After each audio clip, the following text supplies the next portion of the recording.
I met the Friars in Buffalo. I was about 27 years old, and I'd had a conversion experience when I was 27, and that actually happened in a swimming pool.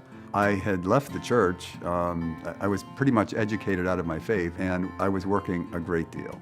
And I really wasn't that interested in making money, and the one thing that I did to keep sanity was swimming. And so I would swim 2 miles every day, and one day I was swimming in the pool, and I heard a voice.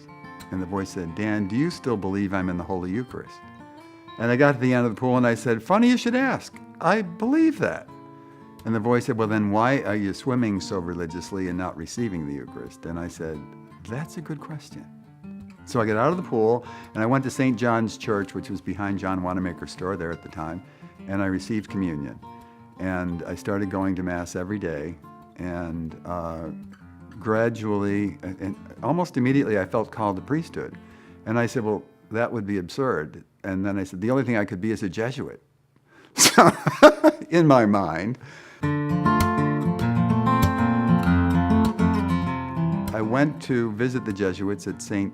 Joseph's University in the main line, and they were having a vocation retreat. So I went, and there was a swimming pool there, and they played water polo. Well, I was the only person in this group who had ever really played water polo. So after I wiped out the whole team and had a wonderful time, I sat down with this priest and I said, "Well," I said, I really do think I have a vocation." He said, "You might have a vocation." He said, "You are an avis rare," which in Latin means a rare bird. And he said, "You might pursue it." He said, "But I would pray and wait a year."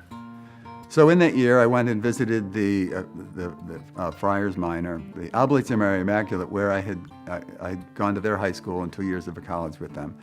And I spoke to an old spiritual director, and I said, his name was Father Fran Bagan, and I said, "Father Fran, I think I have a vocation." He said, "Well, maybe you do." He said, "But I would suggest you pray a lot." And I said, "Well, what's a lot?" He said, "Well, why don't you spend an hour a day before the Blessed Sacrament?" And so I started to do that. It was Christmas of '78, and I went to Graymoor for the first time. And what's really interesting is I really felt at home there. And the following March, I went to a vocation weekend, and in my search to find a place to pray and go to Mass every day, I ran into a fellow who was probably my age at the time, in late 20s, and he was very broken. He'd had a couple of nervous breakdowns and clearly had some struggles and some difficulties. So I offered to drive him up to Graymoor, just to get away.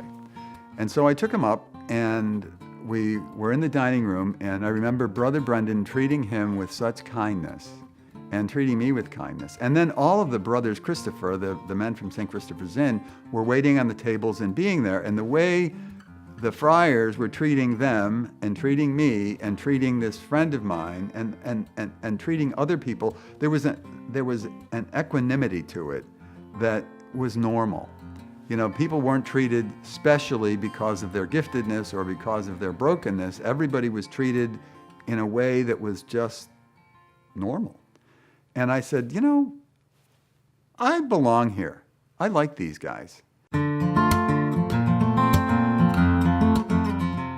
I have been a vocation director, so learning how to listen to people and help them to walk with the mystery of a vocation is really something that requires a deep respect for a vocation, because God calls.